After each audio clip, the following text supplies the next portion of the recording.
നമസ്കാരം. പ്രളയം നാശം വിതച്ച ചാലക്കുടി മണ്ഡലത്തിൽ മികച്ച പ്രതികരണമാണ് മറുനാടൻ മലയാളിയുടെ രണ്ടാംഘട്ട സർവേക്ക് ലഭിച്ചത്. പ്രളയാനന്തര ദുരിതാശ്വാസ പ്രവർത്തനങ്ങളിൽ സംസ്ഥാനം ഭരിക്കുന്ന ഇടതുപക്ഷ സർക്കാർ വേണ്ടവണ്ണം പ്രവർത്തിച്ചുവെന്ന് ഒരു വിഭാഗം അഭിപ്രായപ്പെടുമ്പോൾ മറ്റൊരു വിഭാഗം ഇതിനെ നഖശിഖാന്തം എതിർക്കുകയാണ്. കേന്ദ്രത്തിൽ ഒരു ഭരണമാറ്റം വേണമെന്നും രാഹുൽ ഗാന്ധി തന്നെ പ്രധാനമന്ത്രിയാകണമെന്നും ചിലർ അഭിപ്രായപ്പെട്ടു. പെട്രോളിന് ലിറ്ററിന് 50 രൂപയാക്കുമെന്ന് മോദി പറഞ്ഞിട്ട് 90 രൂപയോളം എത്തിയ അവസ്ഥയാണ് നിലവിൽ. നോട്ട് നിരോധനം, GST തുടങ്ങിയവയിലും ജനങ്ങൾ അതൃപ്തി രേഖപ്പെടുത്തി.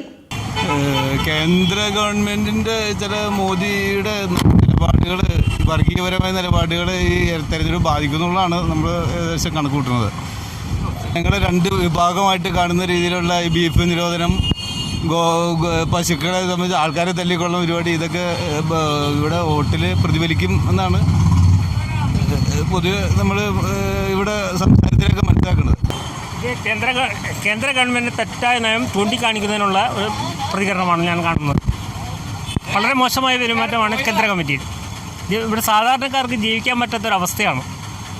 കാരണം തൊഴിലാളികൾക്കും കർഷകർക്കും ഒരുപോലെ തന്നെ വളരെ ബുദ്ധിമുട്ട്, ജനങ്ങൾക്ക് വളരെ ബുദ്ധിമുട്ടാണ്. ഞങ്ങളെ സംബന്ധിച്ച് ഇവിടെ വണ്ടി ഓടിക്കുന്ന ആളുകളാണ്. ഡീസൽ, പെട്രോൾ ഇതൊന്നും കിട്ടാനില്ല, കിട്ടി തന്നെ ഭയങ്കര ചാർജാണ്. ഈ ഇലക്ഷനെ കുറിച്ചെന്ന് പറഞ്ഞു കഴിഞ്ഞാൽ ഇപ്പോൾ ആര് ജയിച്ചാലും ഇപ്പോൾ എന്ന് പറഞ്ഞു കഴിഞ്ഞാൽ ഇവിടെ ഒരു നേട്ടങ്ങളും ഇല്ല. ഇപ്പോൾ ഇന്നസെൻ്റ് ജയിച്ചു പോയിട്ടെന്ന് പറഞ്ഞാൽ ഇപ്പോൾ 5 വർഷം കഴിഞ്ഞാൽ അതിപ്പോൾ പുതിയതായിട്ട് ഇപ്പോൾ വന്നേക്കണേ. പിന്നെ എന്ന് പറഞ്ഞു കഴിഞ്ഞാൽ ഇപ്പോൾ ഇവിടെ അടുത്ത ഭരണം എന്ന് പറഞ്ഞാൽ കോൺഗ്രസ് ഭരിക്കണം എന്നുള്ള രീതിയാണ്. BJP ആണെങ്കിൽ തന്നെ എന്ന് പറഞ്ഞാൽ അതേ നോട്ട് നിരോധനം അത് ഇതൊക്കെയാണ് കൂടി ആയതോടുകൂടി ഒരു മനുഷ്യനും ജീവിക്കാൻ പാടാത്ത അവസ്ഥയായി. തെരഞ്ഞെടുപ്പ് ഇപ്പോൾ വയനാടാണെങ്കിൽ രാഹുൽ ഗാന്ധി വന്നിരിക്കുന്നു. രാഹുൽ ഗാന്ധിക്ക് ഇപ്പോൾ അമേഠിയിൽ മത്സരിച്ചാൽ മതി, പിന്നെ ഈ കേരളത്തിലേക്ക് വരേണ്ട ഒരു കാര്യമില്ല.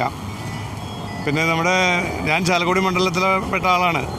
ചാലക്കുടി മണ്ഡലത്തിൽ ഇന്നസെൻറ്റും ബെന്നി ബെഹനാനുമാണ് CN രാധാകൃഷ്ണൻ എന്ന് പറഞ്ഞ സ്ഥാനാർത്ഥികളാണ് മത്സരിക്കുന്നത്. LDFനാണ് ഇവിടെ കൂടുതൽ സാധ്യതയുള്ളത്.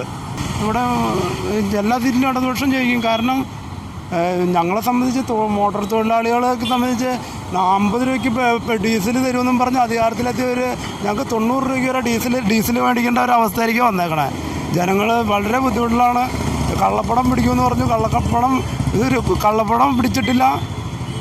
ഒരു കാര്യത്തിലും ഇടതുപക്ഷം സർക്കാരുകൾ തന്നെയാണ് തൊഴിലാളികൾക്ക് എപ്പോഴും ആശ്വാസം. ഞങ്ങളുടെ സ്ഥാനാർത്ഥി ഇന്നസെൻ്റ് ഈ മണ്ഡലത്തിൽ വികസന പ്രവർത്തനങ്ങൾ ഇതിനു മുന്നേ വന്നേക്കണ MP നടത്തിയ കാര്യം കൂടുതലായിട്ടുള്ള വികസന പ്രവർത്തനങ്ങളാണ് ഈ ഇന്നസെൻ്റ് MP കഴിഞ്ഞ 5 വർഷം കൊണ്ട് നടത്തിയേക്കണേ. അദ്ദേഹം ഇവിടെ ജയിക്കുമെന്നുള്ളത് 100% ഉറപ്പുള്ള കാര്യമാണ്. ഞാൻ ഒരു യാക്കോബായ വിശ്വാസിയാണ്. എനിക്കിതിൻ്റെ അകത്ത് പ്രത്യേകിച്ചൊരു രാഷ്ട്രീയമായിട്ടുള്ള നിലപാടല്ല ഞാൻ ഈ സാഹചര്യത്തിൽ എടുക്കുന്നത്. കാരണം ഞങ്ങളുടെ വിശ്വാസം അനുസരിച്ച് ഞങ്ങളുടെ ദേവാലയങ്ങളിൽ ഞങ്ങളുടെ വിശ്വാസം പ്രചരിപ്പിക്കുന്നതിനും വിശ്വാസ ആചരണത്തിനും ഞങ്ങൾക്ക് കൂടുതലായിട്ട് ഒരു നിയമ സഹായം ലഭിച്ചിട്ടുള്ളത് ഇപ്പോഴത്തെ LDF ഗവൺമെൻറ്റിൻ്റെ ഭാഗത്തു നിന്നാണ്.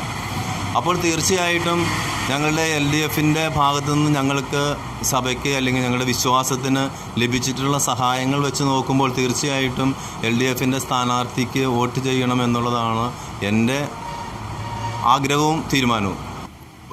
നമ്മുടെ രാജ്യത്തിൻ്റെ ജനാധിപത്യ ഭരണ സംവിധാനത്തെ അനിവാര്യമായി വന്നിരിക്കുന്നതാണ്. കേന്ദ്ര സർക്കാർ കൊണ്ടുവന്നിരിക്കുന്ന പല കാര്യങ്ങളും ജനദ്രോഹപരമാണ് എന്നാണ് എൻ്റെ വ്യക്തിപരമായ അഭിപ്രായം. നോട്ട് നിരോധനം മുതൽ GST നടപ്പിലാക്കിയ അപാകതകൾ, അങ്ങനെ അനവധി കാര്യങ്ങൾ ജനദ്രോഹപരമായി തന്നെയാണ് വന്നിരിക്കുന്നത്. ഒരു പുതിയ നേതൃത്വം, പുതിയൊരു ഭരണ സംവിധാനം വരേണ്ടത് രാജ്യത്തിൻ്റെ പുരോഗതിക്ക് അനിവാര്യമാണ്. ഇത്രയും നാൾ ഞങ്ങൾ രാഷ്ട്രീയം നോക്കിയല്ല വോട്ട് ചെയ്തത്.